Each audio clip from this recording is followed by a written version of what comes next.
Recently हमने phone वगैरह review करने शुरू करे हैं एंड अंडर 15,000 वाला प्राइस सेगमेंट जो है ना वो बहुत ज्यादा एक्टिव है। लोगों को ज्यादा रिव्यू देखने होते हैं उन फोन्स के एंड ज्यादा डिमांड है ऑब्वियसली तभी तो आज हमारे पास Realme की तरफ से Narzo 60X 5G स्मार्टफोन और ये स्मार्टफोन अंडर 15,000 लॉन्च हुआ है। इसका जो 4128 वेरिएंट है उसकी इफेक्टिव प्राइसिंग 12,000 तक आपको मिल जाएगी डिस्काउंट लगा के। तो 12-13 हजार के प्राइस पॉइंट पे क्या अपने आपको जस्टिफाई करता है, आपको लेना चाहिए नहीं, सारा कुछ इस वीडियो में कवर करेंगे डब्बा खोल के। तो भाई यहाँ पे हमारे को नीला नीला डब्बा मिल जाएगा, यहाँ लिखा भैया फील द पावर। फोन ही दे रहे कुछ और तो नहीं दे रहे, पावर वावर वाला हिसाब किताब। और इस डब्बे में थोड़ी बहुत पुस्तकें मिल जाएंगी, एक सिम इजेक्टर पिन मिल जाएगी जो हम निकाल चुके हैं, और यहाँ पे मिलेगा आपको फोन जो हम निकाल चुके हैं, एंड यहाँ पे एक सुपर वूक चार्जर मिल जाता है 33 वॉट वाला, और फोन के साथ हमारे को कवर भी मिल जाएगा। ट्रांसपेरेंट केस है सिलिकॉन वाला और प्रॉपर ट्रांसपेरेंट नहीं है, थोड़ा ग्रे शेड हमारे को मिलता है इसके अंदर। एंड भाई एक और बढ़िया चीज, यहाँ पे स्क्रीन कार्ड प्री अप्लाइड है, तो जिस ऑडियंस को टारगेट करता है उनके लिए भाई कवर और स्क्रीन कार्ड बहुत मैटर करता है जब नया फोन लेते हैं, एंड वो लग के मिला है, अच्छी चीज है। तो भाई कुछ ऐसा फोन हमारे को मिल जाता है। यहाँ पे जो कलर हमारे पास है ये नेबुला पर्पल कलर है, जबकि ये पर्पल जैसा फील नहीं हो रहा है, वैसे तो ब्लैक लगता है फर्स्ट ग्लांस में। थोड़ा क्लोजली देखोगे, थोड़ा सा टिल्ट वगैरह करोगे तो थोड़ी सी पर्पल शेड आती है, डार्क पर्पल टाइप की। और यहाँ पे नीचे नार्जो की ब्रांडिंग हो रखी है, ऊपर बड़ा सा कैमरा मॉड्यूल दे रखा है, राइट साइड में वॉल्यूम रॉकर बटन और एक लॉक अनलॉक का बटन मिल जाएगा जो हमारा फिंगरप्रिंट स्कैनर भी है, और लेफ्ट साइड में हमारे को सिम ट्रे मिल जाएगी, एंड इसके अंदर डेडिकेटेड माइक्रो SD कार्ड का स्लॉट है और 2 सिम भी आप लगा सकते हो। और नीचे की तरफ हमारे को स्पीकर ग्रिल मिल जाएगी, एक टाइप सी पोर्ट मिल जाएगा, एक माइक्रोफोन मिल जाएगा, एंड भाई हेडफोन जैक भी दे रखा है यहाँ पे। और ऊपर की तरफ भी हमारे को एक नॉइज कैंसिलिंग माइक्रोफोन मिल जाएगा। एंड ओवरऑल जो फोन की इन हैंड फील है वो ठीक लगी मेरे को। यहाँ पे बॉक्सी टाइप का डिजाइन है, एजेस हमारे को राउंडेड मिलेंगी, एंड पूरा का पूरा पॉलीकार्बोनेट बिल्ड में, इसका फ्रेम भी पॉलीकार्बोनेट का है, इसकी बैक भी हमारे को पॉलीकार्बोनेट की मिलती है, जबकि दिखने में थोड़ी ग्लास टाइप की फीलिंग है। एंड यहाँ पे जैसे कि 6.7 इंचेस का फोन है तो भाई एक हाथ से चलाने में थोड़ी बहुत दिक्कत आएगी, तो दोनों हाथ आपको यूज करने पड़ेंगे। अच्छा खासा बड़ा फोन है,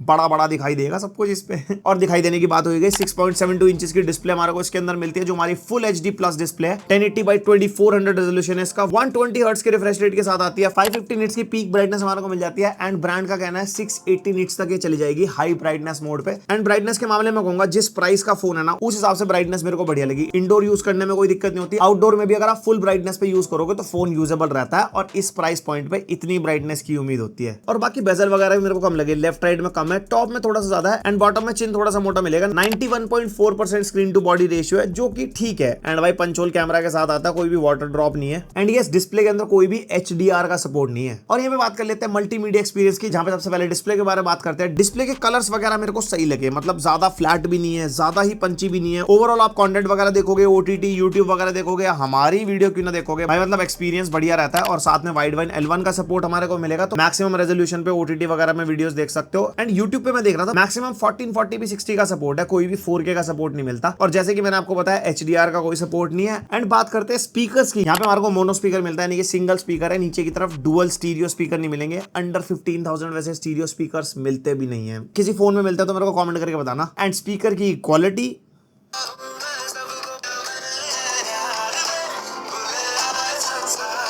100% वॉल्यूम पे बहुत ही ओके साउंड है, मतलब एवरेज टाइप की साउंड में कहूंगा। स्पीकर से ज्यादा उम्मीद मत करना, डिसअपॉइंट हो जाओगे। और अब कर लेते हैं थोड़ी सी तकनीकी बातें। MediaTek Dimensity 6100 आपको मिल जाएगा जो 6nm बेस्ड ऑक्टा-कोर प्रोसेसर है, एंड ये हमारा 5G चिपसेट है। 4GB एंड 6GB रैम के वेरिएंट मिल जाते हैं आपको, LPDDR4X रैम इसके अंदर है, and 128GB UFS 2.2 internal storage मिल जाएगी। तो जो स्पेसिफिकेशन ऑफर करता है आज की डेट में, जैसे फोन्स लॉन्च हो रहे हैं उस हिसाब से ठीक है। एंड जब स्पेसिफिकेशन के बाद चलिए थोड़ी सी परफॉर्मेंस पर नजर मार लेते हैं। यहाँ पे अंतुतु बेंचमार्क का स्कोर हमने निकाला, 4.5 लाख के आसपास तक का स्कोर निकाल के दे गए। उसके अलावा ये हमारे Geekbench 6 के स्कोर्स आपने सामने देख सकते हो। एंड उसके बाद हमने CPU थ्रॉटल टेस्ट भी किया 15 मिनट्स के लिए, उसके अंदर भी इसका CPU सही परफॉर्म करेगा, एकदम ग्रीन मामला था, कोई भी यहाँ पे ग्राफ में ड्रॉप हमारे को नहीं मिला। और यहाँ पे डे टू डे लाइफ की परफॉर्मेंस के बारे में अगर बात करूँ तो थोड़ा बहुत यहाँ पे लैग वैग हमारे को महसूस होते हैं, बहुत ज्यादा एप्लीकेशंस वगैरह खोल दो या कुछ भी है। हमारे पास 6GB रैम वाला वेरिएंट है, अगर आप 4GB वाला बाय करोगे तो थोड़ी सी परफॉर्मेंस में आपको थोड़े बहुत और लैग महसूस हो सकते हैं। बाकी एप्स वगैरह खोलनी हो ठीक ठाक खुल जाती है, मल्टीटास्किंग करनी हो कोई ऐसी दिक्कत नहीं होती। ओवरऑल डे टू डे की जो यूसेज होती है, जो बेसिक यूसेज होती है, उसके अंदर इसकी परफॉर्मेंस ठीक निकल के आती है। और असली परफॉर्मेंस का पता कब लगता है भाई साहब, गेम खेल गए तो उसके अंदर हमने गेम टेस्ट करे हैं, उस पर नजर मारो, फिर आगे बात करते हैं। सबसे पहले टेस्ट करें हम गेंशिन इंपैक्ट। यहाँ पे सेटिंग्स दिखाता हूँ आपको। यहाँ पे ग्राफिक्स क्वालिटी को रखते हैं हम लोएस्ट पे, क्योंकि भाई बिल्कुल एंट्री लेवल वाला स्मार्टफोन है। और यहाँ पे जो FPS है इसको हम 60 पे सेलेक्ट कर देते हैं, और ये हमारी गेम चल चुकी है। यहाँ पे ऊपर आप FPS मीटर देख सकते हो, 35 to 45 FPS के आसपास हमारे को मिल रहे हैं कॉम्बैट के अंदर, और चारों तरफ एलिमेंट्स भी अच्छे खासे हैं। लोएस्ट सेटिंग पे गेंशिन इंपैक्ट में मुझे इतनी उम्मीद थी नहीं, फिर भी ये फोन काफी ठीक ठाक परफॉर्म कर गया।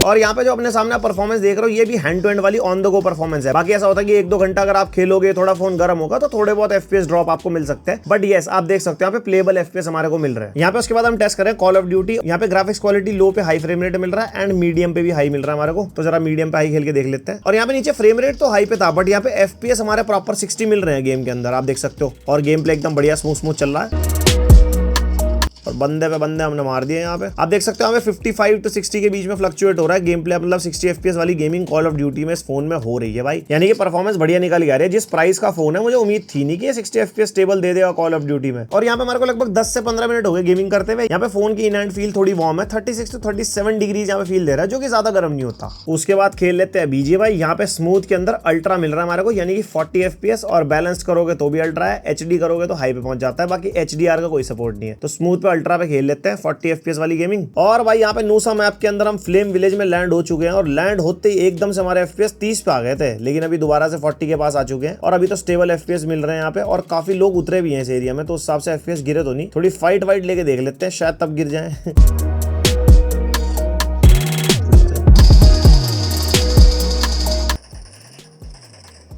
और यहाँ पे हम डाउन हो चुके हैं एंड यहाँ पे 5-10 मिनट हमने खेल के देखा, हमारे को 40 FPS ही स्टेबल मिल रहे थे बार बार। और बहुत लोग जायरो के बारे में पूछते हैं कि फोन में जायरो कैसे चलता है, तो भाई इसका जायरो इतना खतरनाक है, यहाँ पे फोन मूव करते हैं और ये होता ही नहीं है मूव ढंग से, और होता है तो पूरा ही पूरा हो जाता है। तो यहाँ पे जायरोस्कोप से बिल्कुल उम्मीद मत करना, अगर आप जायरोस्कोप से PUBG खेलते हो तो बहुत ही खत्म जायरोस्कोप है इसके अंदर। एंड यहाँ पे जब गेमिंग की बात चल रही है, यहाँ पे गेमिंग के भी थोड़े बहुत फीचर्स मिल जाते हैं, जैसे यहाँ से स्वाइप करोगे ना तो यहाँ पे आपको हाइपर बूस्ट मिल जाएगा, इसमें बैलेंस मोड मिल जाता है, लो पावर मोड मिल जाता है एंड प्रो गेमर मोड मिल जाता है, और बाकी कुछ अपडेट वगैरह शो कर रहा है, ब्राइटनेस होगी, गेम फोकस मोड, और वही सारी चीजें जो यूजुअली हर एक स्मार्टफोन में आजकल मिल जाती हैं। और जब भी रियलमी का फोन रिव्यू होता है तो ऑपरेटिंग सिस्टम और यूजर इंटरफेस के बारे में बात ना करें तो अब क्या फायदा। यहाँ पे हमारे को Android 13 out of the box मिल जाएगा, रियलमी UI 4.0 बेस्ड है एंड अपडेट्स के मामले में 1 ईयर का मेजर अपडेट मिलेगा, यानी कि एंड्रॉइड 14 तक आप इसको अपडेट कर सकते हो। एंड सिक्योरिटी अपडेट के बारे में कोई इन्फॉर्मेशन मिली नहीं मेरे को, वैसे मिनिमम हर ब्रांड अब 2 साल के सिक्योरिटी अपडेट तो देता ही है, इसके अंदर 2 तो मेरे हिसाब से होने चाहिए, आपको पता तो कमेंट में बताना। और भाई जैसे कि सस्ता फोन है, रियलमी का फोन है, फुल ऑन ब्लोटवेयर, यहाँ पे हमारे को बड़ी सारी प्री इंस्टॉल्ड एप्स है, जैसे रॉयल मैनेजर, ब्रिज रनर और ब्लॉक ब्लास्टर हो गया, और बाकी उसके अलावा बहुत सारे अजीब से गेम्स डाल रखे हैं इसके अंदर। एंड कुछ एप्स भी यहाँ पे इंस्टॉल्ड है, जैसे लिंक्डइन है, अगोडा है, जोश है, और कुछ एक पब्लिक करके भी एप्लीकेशन है जिसमें इंस्टॉल्ड है। वैसे आप ये सारी एप्लीकेशन अनइंस्टॉल कर सकते हो। उसके अलावा यहाँ पे hot apps and hot games भी हमारे को मिल जाएगा, जिसको आपको ऑफ करना हो तो एप्स मार्केट में जाके ऑफ कर सकते हो। उसके अलावा UI के बारे में आपको बता चुका हूँ, यूज करने में ऐसी कोई दिक्कत नहीं है, थोड़ा बहुत लैग वैग कहीं पे महसूस होता है, बाकी ब्लोटवेयर्स वगैरह डे 1 पे अनइंस्टॉल कर देना सारे, तो थोड़ा और एक्सपीरियंस आपका बढ़िया हो जाएगा। और यहाँ पे UI में ना रिफ्रेश रेट भी इतना ऑप्टिमाइज नहीं है, 120 हर्ट्ज तो है, सिस्टम में 120 हर्ट्ज ही चलता है, लेकिन जैसे प्ले स्टोर खोला तो उस पे 60 हर्ट्ज पे शिफ्ट हो गया। उसके अलावा हमने फेसबुक इंस्टाग्राम यूज किया तो उसके अंदर 90 हर्ट्ज पे शिफ्ट हो गया, तो थोड़ा बहुत डिफरेंट एप्स में ऊपर नीचे होता रहता है। एंड सेंसर्स के मामले में यहाँ पे सारे बेसिक सेंसर्स वगैरह हमारे को मिल जाते हैं, और राइट साइड में हमारे को फिंगरप्रिंट सेंसर मिल जाएगा जो काफी अच्छा खासा फास्ट काम कर जाता है, और बाकी फेस अनलॉक भी आप इसके अंदर लगा सकते हो जो कैमरा के थ्रू काम करता है, और वो भी अच्छा खासा फास्ट है। एंड यस यहाँ पे कोई NFC का सपोर्ट नहीं मिलेगा,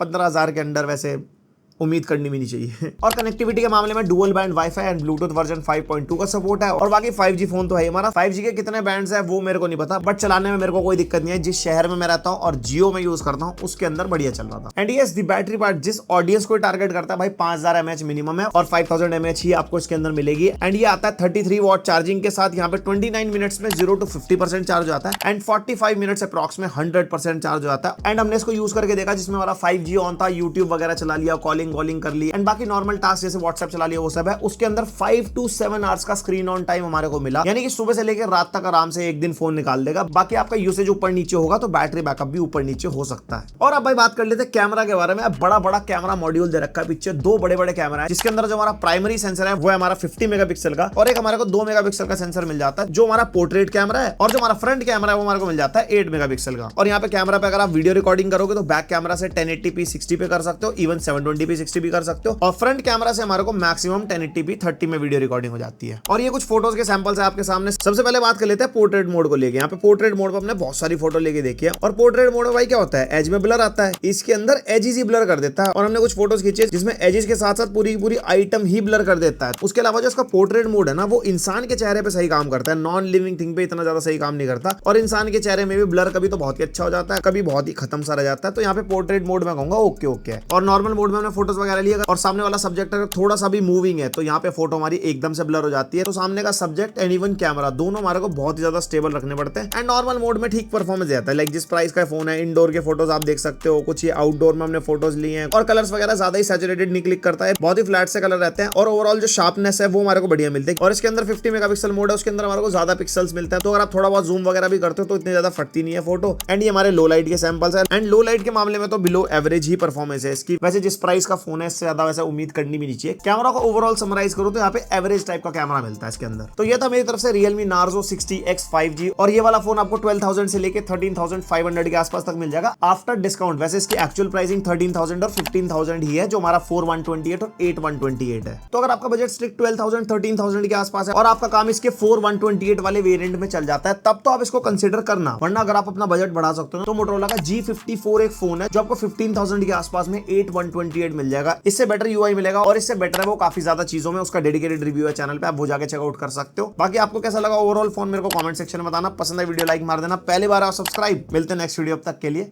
बाय।